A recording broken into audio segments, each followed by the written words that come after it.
Assalamualaikum warahmatullahi wabarakatuh. Alhamdulillah, alhamdulillahirabbil alamin. Wa bihi nasta'in wa la umuri waddin. Wassalatu wassalamu ala asyrafil anbiya'i mursalin wa ala alihi wa sahbihi ajma'in. Qala Allah ta'ala fi kitabihil karim. Bismillahirrahmanirrahim. Ya ayyuhalladzina amanu shallu 'alaihi wa sallimu taslima. Wa qala Nabi sallallahu alaihi wasallam, innama bu'istu liutami makarimal akhlaq. Sadaqallahul azim wa balagha rasulillahil karim wa nahnu ala dzalika minasyahidin. Yang saya hormati kepada Pak dosen mata kuliah kewarganegaraan yang insyaallah selalu dirahmati Allah Subhanahu wa taala, dan saya hormati seluruh teman-teman, khususnya jurusan pendidikan bahasa Arab Fakultas Tarbiyah, insyaallah mendapat petunjuk dan mendapatkan ilmu yang bermanfaat al-barakah, amin amin ya rabbal alamin. Pertama, mari kita panjatkan rasa puja puji syukur kita kehadirat Allah Subhanahu wa taala yang telah memberikan hidayah serta inayahnya sehingga kita bisa mengikuti perkuliahan walaupun dengan secara daring, yang insyaallah tidak mengurangi kesemangatan kita semua dalam menjalankan metode pembelajaran. Sholawat serta salam tetap tercerahkan kepada junjungan kita Nabi Muhammad sallallahu alaihi wasallam yang kita nantikan syafaatnya min yaumil hadza ila yaumil qiyamah, amin amin ya rabbal alamin. Ya, masih kembali bersama saya Sun Cahyo, salah satu mahasiswa IAIN Metro. Pada pertemuan kemarin saya membahas tentang aksi bela negara. Nah, pada pertemuan hari ini saya akan bahas tentang wawasan Nusantara. Apa sih yang dinamakan dengan wawasan Nusantara? Mari kita simak pelajaran pada hari ini.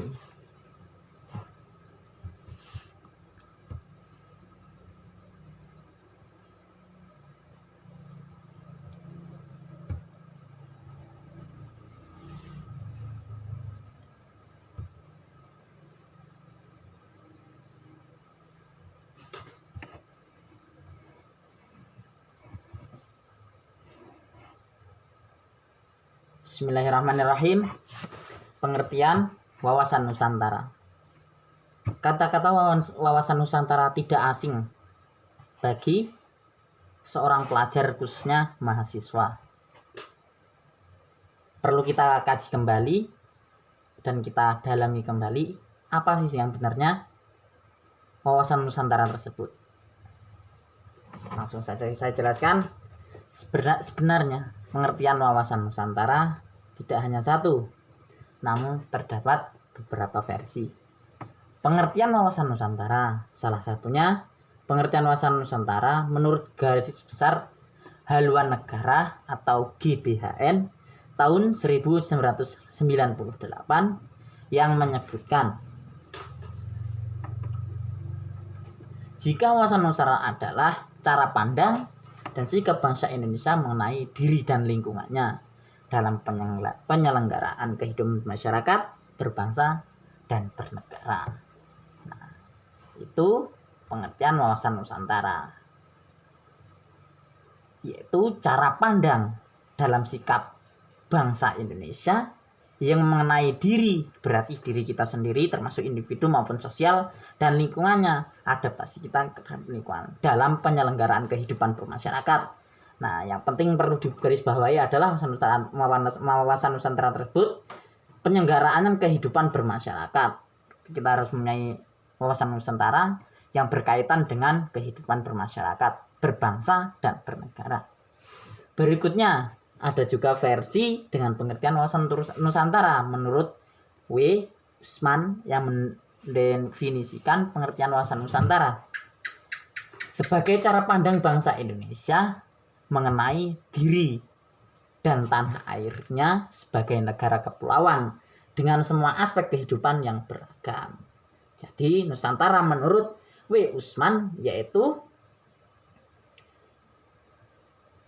cara pandang bangsa Indonesia mengenai diri dan tanah airnya.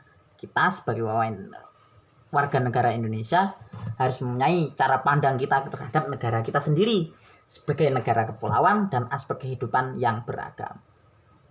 Sudah kita ketahui semua bahwa Indonesia mempunyai suku budaya yang banyak sehingga perbedaan antara suku dan bangsa tersebut menjadi ciri khas karakteristik warga Indonesia. Tapi walaupun beragam kebudayaan, beragam agama, tidak mengurangi rasa persatuan Indonesia. Karena Bhinneka Tunggal Ika berbeda-beda tapi tetap satu.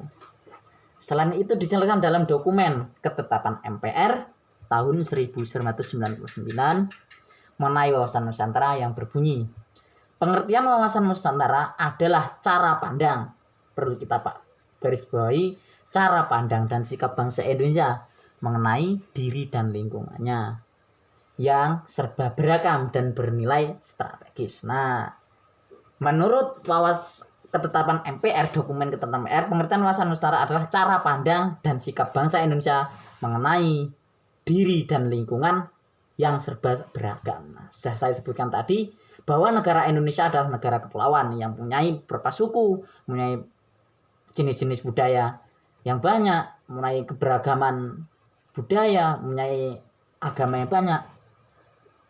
Itu termasuk juga wawasan Nusantara yang bernilai strategis dengan mengutamakan persatuan dan kesatuan bangsa serta kesatuan wilayah dalam menyelenggarakan kehidupan bermasyarakat.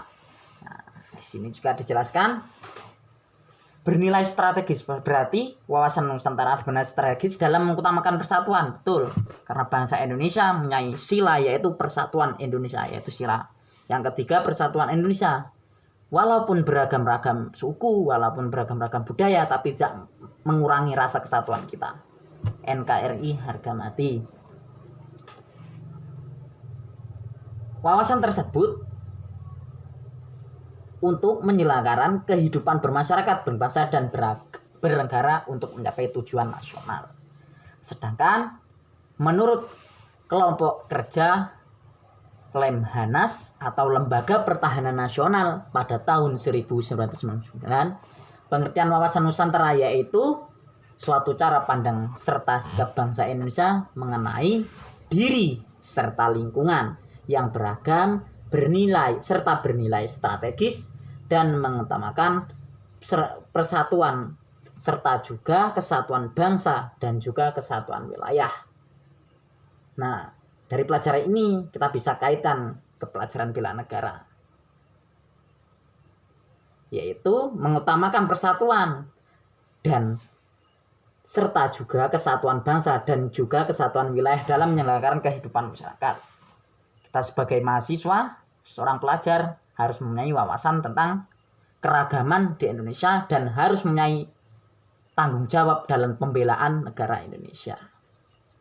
Dari beberapa versi mengenai wawasan Nusantara di atas, sebenarnya bisa diambil benang merahnya, yaitu wawasan Nusantara menjadi cara pandang tentang Indonesia yang beragam dengan orientasi mempertahankan kesatuan untuk tujuan nasional.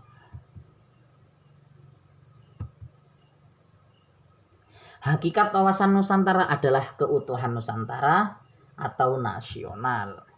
Arti tersebut secara luas yaitu sebagai sebuah cara pandang yang selalu utuh menyeluruh dalam lingkup Nusantara demi kepentingan nasional. Berarti kita harus belajar tentang hakikat Nusantara untuk keutuhan suatu Nusantara atau nasional. Jadi kita sebagai pelajar harus mempunyai wawasan Nusantara, harus mempunyai jiwa bertanggung jawab, bela negara.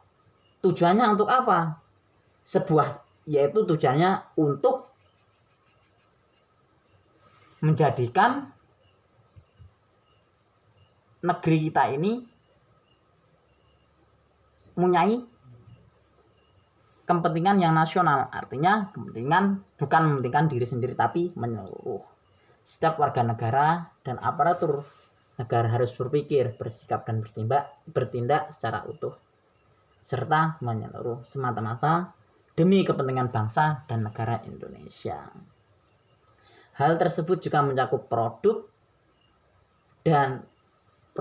yang dihasilkan oleh lembaga negara yang wajib untuk selalu berharga dalam lingkup dan juga demi kepentingan bangsa Indonesia, serta yang terpenting tanpa mengesampingkan kepentingan daerah, golongan, dan individu. Jadi kita sebagai warga negara Indonesia harus mempunyai wawasan Nusantara yang kuat guna untuk memperkuat persatuan, untuk mendahulukan rasa nasionalisme tanpa mengedepankan diri sendiri ataupun golongan.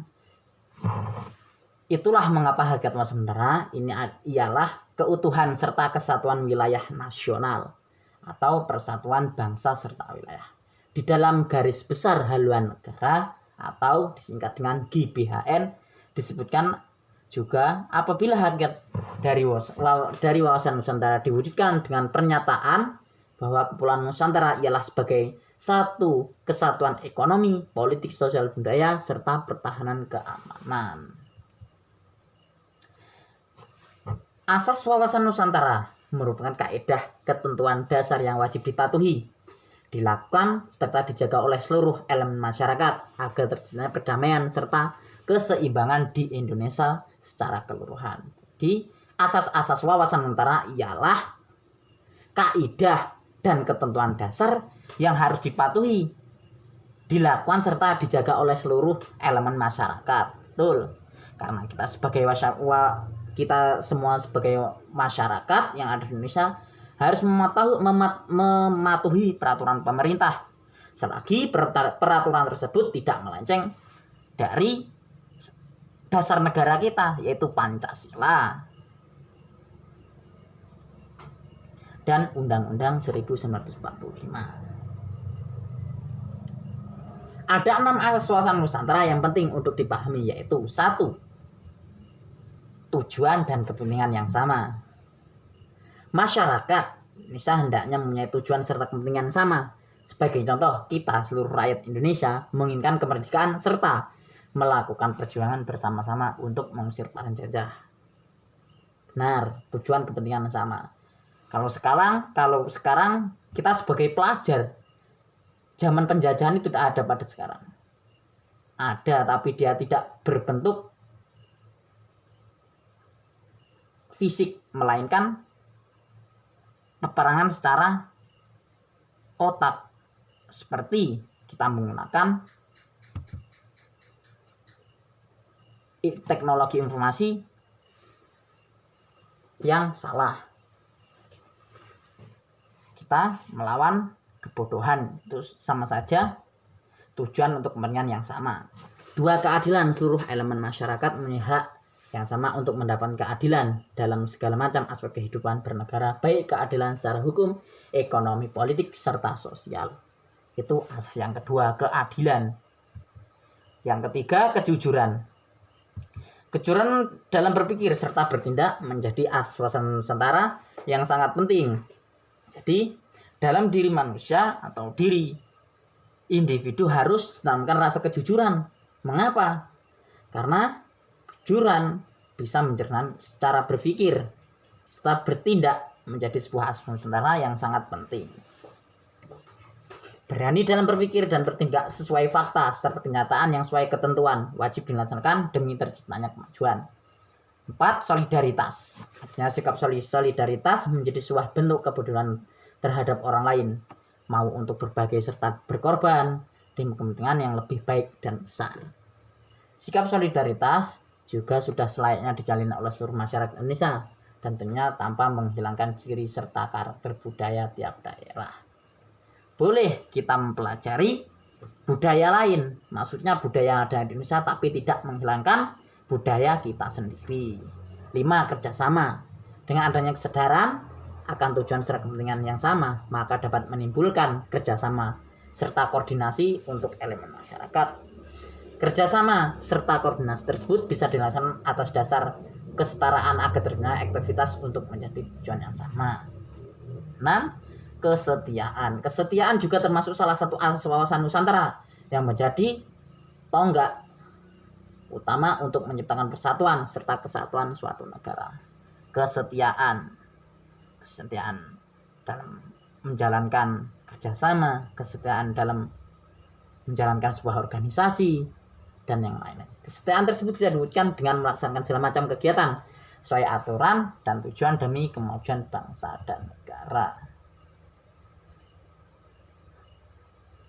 Kedudukan wawasan Nusantara.